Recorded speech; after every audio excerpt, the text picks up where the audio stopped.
Bonjour, donc nous allons essayer de travailler avec le livre Maths Genoplot. Alors c'est un wikibook. Alors je vous laisse lire un peu tous les commentaires. Je vous demande de charger ces fichiers. Moi je les ai déjà chargés, je les ai mis ici dans mon répertoire. C'est le répertoire C. Donc j'ai chargé les fichiers H. Comme c'est un peu long, j'ai préféré. Alors, de le laisser faire. Alors, ce que l'on va faire, c'est qu'on va choisir cercle de courbure. D'accord? On va sélectionner ce travail. Cercle de courbure. D'accord? On copie. Et on sauve ce fichier.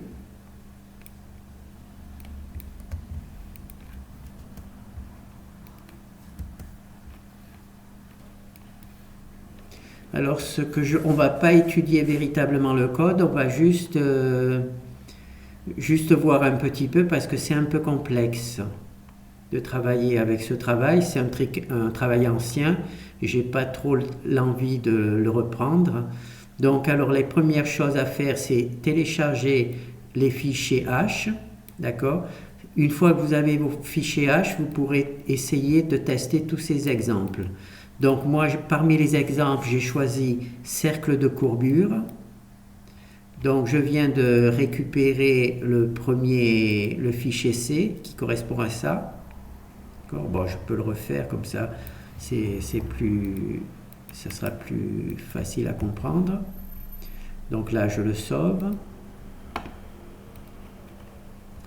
Et en dessous de ce fichier H, il est écrit « N'oubliez pas de n'oubliez pas les fichiers H partagés et ceux de ce chapitre.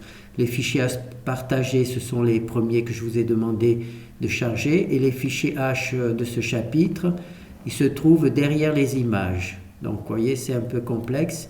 C'est pour ça que je vous présente ce travail. Alors, on va juste...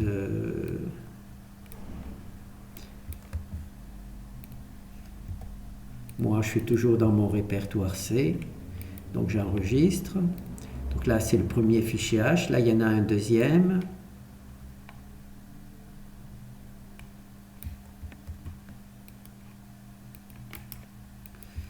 Oui, aujourd'hui, je n'aurais pas refait cette présentation. Peut-être que j'aurai le courage de la refaire. Mais c'est sûr que je n'aurais pas refait cette présentation, mettre dans un seul fichier plusieurs fichiers H, parce que c'est facile d'en oublier un.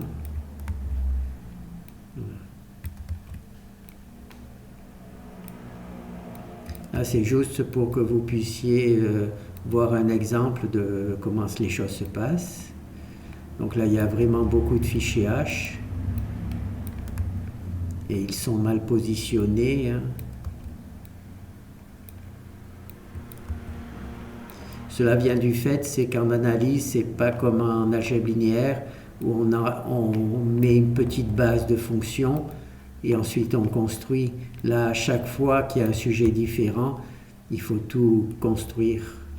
Si on travaille avec des fonctions, c'est pas la même chose si on travaille avec des courbes enregistrées sous. Le même travail fait pour les fonctions et pour les courbes, il faut de nouvelles trucs. Donc là, je vais juste voir. Donc là, c'est bon, j'ai donc récupéré tous les fichiers. Alors, petit rappel, on va repartir. Alors, on repart ici de l'intérêt. Alors, la première chose, vous chargez tous ces fichiers H. Ça, je ne voulais pas montrer, mais je les ai récupérés.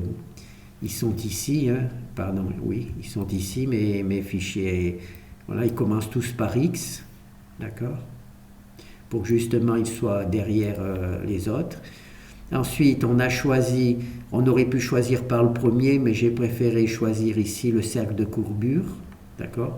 Donc on a sélectionné le premier fichier, le C, celui qui va faire le dessin, mais là il y a marqué, n'oubliez pas les fichiers H, les premiers et ceux qui sont dans ce chapitre, et ceux qui sont dans le chapitre, ils sont derrière les images. Donc c'est un peu complexe, hein. Donc là, il y a plusieurs fichiers H que vous devez récupérer. Donc maintenant, on va voir l'exemple. Donc là, ça a l'air de bien se passer. Voilà, donc là, il y a les explications, hein. On peut imiter une fonction en installant, en calculant sa tangente. C'est-à-dire la tangente au point d'intersection va avoir les mêmes propriétés que la fonction, avec un avantage, c'est qu'elle travaille à partir d'une droite, puisque la tangente est une droite, et donc c'est plus facile de travailler sur une droite que sur une fonction complexe. Et les mathématiciens ont vu que parfois la tangente n'est pas assez, ne donne pas assez d'informations, donc ils ont remplacé la tangente en tant que droite par un cercle. Et donc le cercle fait la même chose que la tangente, mais de manière plus efficace. Voilà, donc là, c'est l'explication de la manière dont on fait un cercle tangent à une courbe. Donc ici, ils nous disent d'ouvrir le fichier avec GNUplot. Donc ça, je vais le fermer. Je vais créer, donc moi je suis sous Linux, donc je suis obligé de m'installer, moi je travaille dans le C, donc je suis obligé d'installer mon répertoire dans le C. Vous voyez, là il est bien dans le C. Une fois qu'il est dans le C, j'appelle GNUplot. Et ensuite, je fais la commande qui permet d'afficher le graphe. Voilà. Voilà, donc là, les couleurs n'ont pas été choisies de manière intelligente. Je pense que ça doit être dû au fait que GNUplot, il a dû changer les numéros des couleurs, parce qu'il n'y a aucune raison que je fasse les couleurs comme ça. Là, on voit le rayon, mais il est très... Le fait qu'il soit violet, c'est vraiment fin. Donc là, il y a peut-être un problème de couleur. On peut peut-être essayer de voir si on peut le corriger. Alors là, il y a le truc. Ah ben d'accord, je n'ai pas du tout donné de couleur. C'est pour ça. Et je ne me rappelle plus comment on fait pour mettre les couleurs. Oui, donc là, il a fait de manière... j'ai pas choisi les couleurs, donc c'est normal que le dessin soit de cette manière. Donc ce texte-là, il a été écrit par le langage C. D'accord ? C'est un fichier qui a fait ça. Donc là, on a vu le premier exemple. Et si j'ai choisi celui-ci, c'est parce que là, il y a la version statique, c'est-à-dire qu'on voit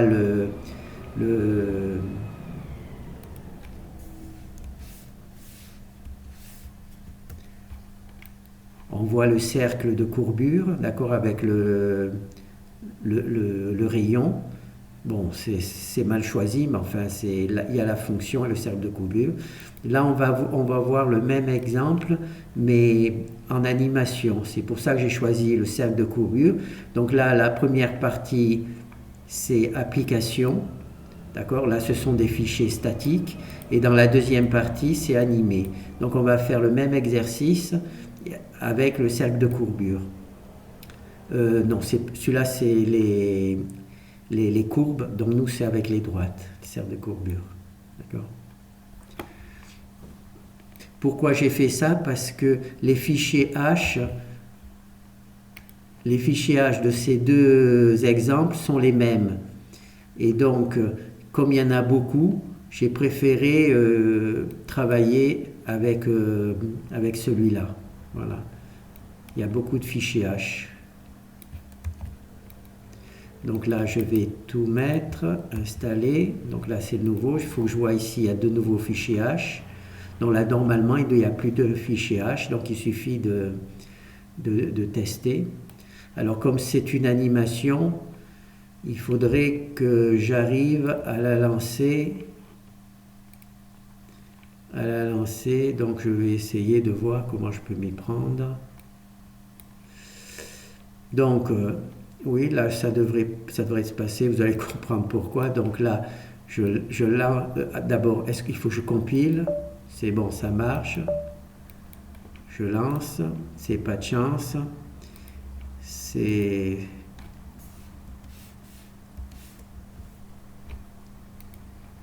Voilà. Et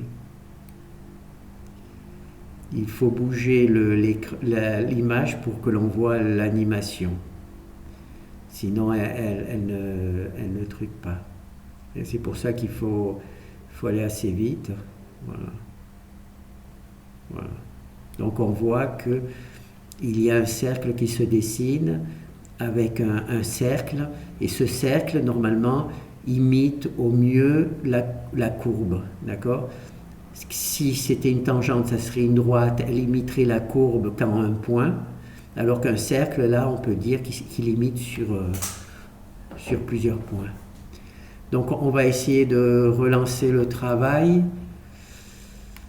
Alors, on va...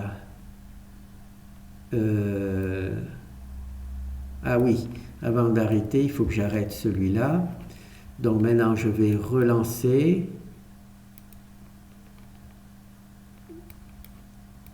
Voilà.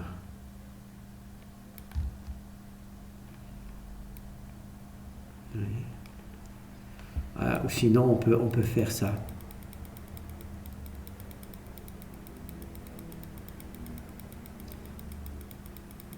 Oui. Vous voyez l'animation.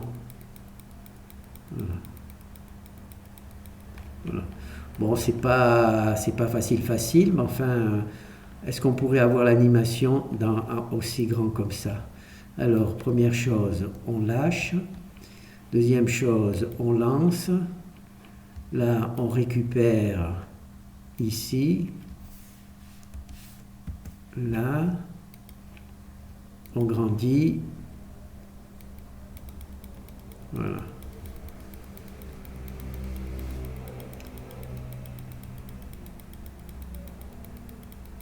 Ah, c'est sûr qu'il y a mieux, hein, mais là, on s'en sort pas trop mal. Voilà. Voilà. Donc là, c'est juste pour vous montrer le travail que j'ai effectué avec, comment ça s'appelle, ce livre, hein, Maths et Genoplot. Donc on va faire la même chose, mais maintenant. Donc on a fait le cercle de courbure sur les fonctions. Là, on va faire le cercle de courbure sur les courbes. D'accord? On va voir ce que c'est. Alors, on va récupérer le fichier C. Alors là, il faudrait peut-être que j'arrête celui-là. Voilà. Donc, je copie ce nouveau exemple. Alors je suppose qu'il y a plusieurs fichiers H à récupérer. Donc la même chose, hein, là on fait travail sur les courbes. Donc là c'est l'exécutable. Malheureusement c'est pas très bien présenté. Il faut, en dessous des dessins, il y a les fichiers H. Bon là, pour le sauver, fichier nouveau. Donc là il faut installer un nouveau fichier H. Enregistrer sous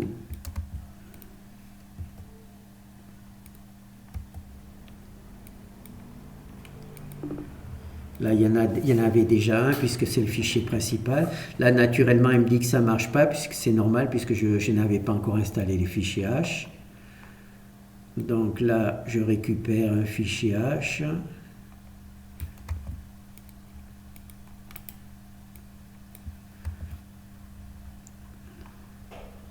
Alors l'idée de vous dire, c'est que vous faites un exemple statique et ensuite vous regardez s'il y a un exemple dynamique, enfin d'animation. Et s'il y a l'exemple d'animation, faites-le en même temps parce que vous devrez recopier tous les fichiers H statiques servent aussi aux fichiers H dynamiques, enfin aux animations. Donc il faut... s'il y a deux exemples, un statique et un animé, il faut que vous récupériez les fichiers d'abord statique et ensuite installer les fichiers d'animation complémentaires.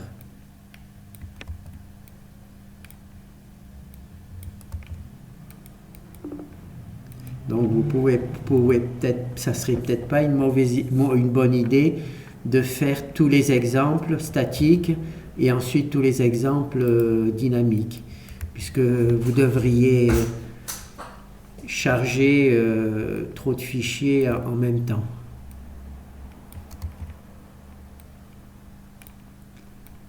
Donc là c'est bon. Maintenant il faut juste voir si j'en ai pas oublié. Donc c'est bon. Alors je répète ce que je viens de vous dire. Voilà. Alors là vous avez le travail, il est en deux parties. Donc ça c'est la deuxième partie, c'est les animations. Et là ce sont les applications statiques.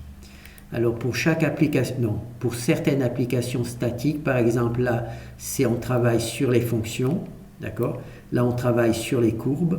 Alors, quand on travaille ici sur les fonctions, il y a un exemple avec des cercles de courbure. C'est le premier exemple qu'on a vu, d'accord?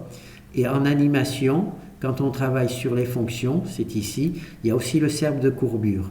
Ils ont des fichiers H en commun. Donc, si vous faites cet exemple statique, faites à la suite, naturellement, l'exemple animé, puisque vous aurez déjà tous les fichiers H pour une partie des fichiers H pour que cela fonctionne, d'accord? C'est pour ça que je vous conseille de faire comme ça et pas de faire, soit vous faites toutes les fonctions statiques dans un premier temps et si ça marche bien, ensuite vous passez comme ça un fichier statique et l'équivalent. Donc là on va faire au niveau des courbes, c'est plus des fonctions, c'est des courbes. On a fait le cercle de courbure pour les courbes. Donc là, on vient d'installer tout. Maintenant, on va fermer ça et on va essayer pour voir ce que cela donne. Donc là, il y a la partie mathématique avec les explications. Bon, je le ferme. C'est juste pour vous montrer l'utilisation. Voilà. Et donc là, on a chez nous plot. C'est toujours le même fichier, voilà. Donc là, on a notre courbe, c'est une courbe, d'accord? Ce n'est plus une fonction. Et là, on a le cercle de courbure qui est aussi positionné ici. Alors normalement, en jouant là-dedans, on pourrait dessiner, ben là on va faire pi sur 2, on va voir pi sur 2, autant pi sur 2, avec un point. Donc là, on va lancer. On va voir que le cercle a changé de place.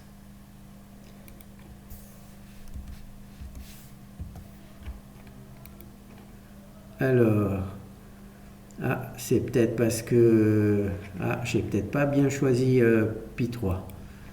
Je vais mettre pi 3 parce que pi sur 2 c'est peut-être mortel comme truc. Voilà. Alors, voilà, ben oui, là il est tout petit. Il est encore tout petit. Il est vraiment tout petit. Un petit cercle. Le problème c'est que je ne sais pas, on va prendre une autre, on va prendre 4. On va prendre 4, on va tous les faire, on va voir si ça donne. Voilà. Alors, check.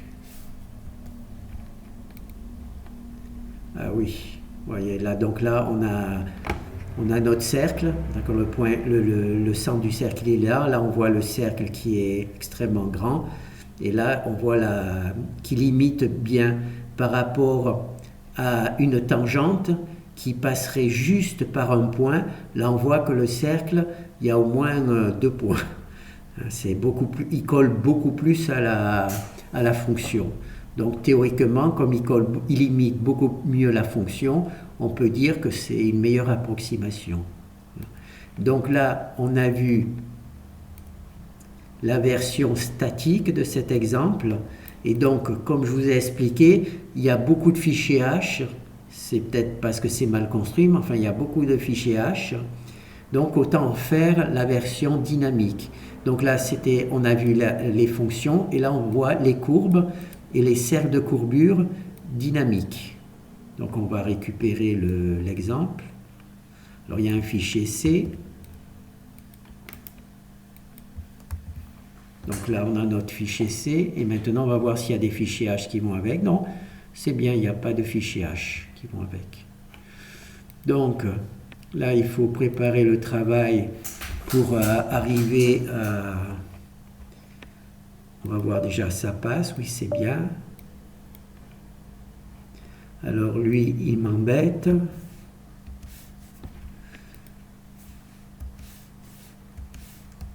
Voilà. Voilà. Bon, les couleurs, malheureusement, j'ai pas choisi les bonnes couleurs, hein, comme on dit. À l'écran, je suis pas sûr, vous voyez. Mais enfin, on arrive à faire de véritables animations.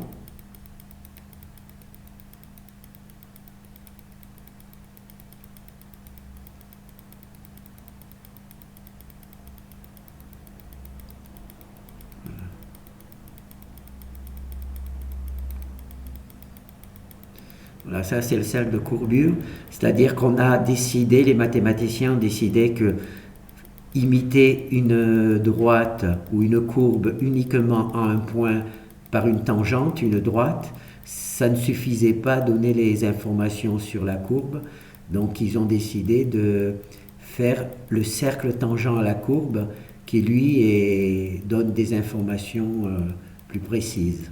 D'accord ? Là, c'est l'idée, c'est de remplacer une courbe par un cercle. Si on veut travailler dessus, c'est plus efficace. Oui. Voilà. Donc là, l'animation est terminée. Voilà. Donc, là, j'ai dû sauter des points.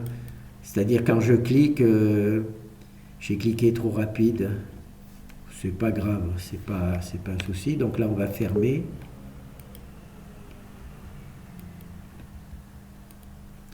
Alors, en conclusion de ce travail, alors c'est le livre Maths C. Genoux-Plot, d'accord ?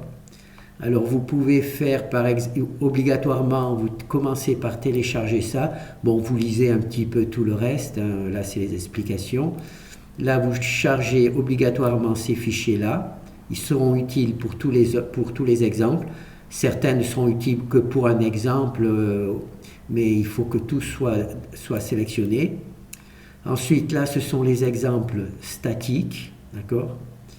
Donc, vous pouvez tous les essayer en sachant que 80% des fichiers H statiques sont nécessaires pour les fichiers H dynamiques. Donc, si vous faites, par exemple, le cercle de courbure pour les fonctions, ça serait bien de faire l'animation du cercle des courbures. Si vous faites, comment ça s'appelle ? Il faut que je regarde. Alors là, c'est spécial truc. Bon, là, les courbes de Bézier en animation, ça serait bien que vous fassiez les courbes de Bézier, comment ça s'appelle ? En statique d'abord. Parce que sinon, il vous faudra charger tous les fichiers statiques d'abord. Donc, commencez par les fonctions statiques, d'accord ? Et à chaque fois que vous faites une fonction statique, vous regardez s'il y a la version dynamique et faites en même temps la version dynamique, d'accord ? Donc là, c'est ce que je voulais montrer, d'accord ? Donc là, j'ai présenté, dans les vidéos 1 et 2, je vous ai présenté la géométrie vectorielle, la géométrie standard, et là, je vous ai montré un petit peu comment vous y prendre pour étudier ce travail. Là, je ne l'approfondis pas parce que je veux terminer mon travail sur les matrices et sur le premier livre que j'ai commencé. Donc là, je ne pourrais pas reprendre tout ça pendant un moment. C'était juste pour vous présenter les possibilités de ce travail qui me semble aussi intéressant. Merci.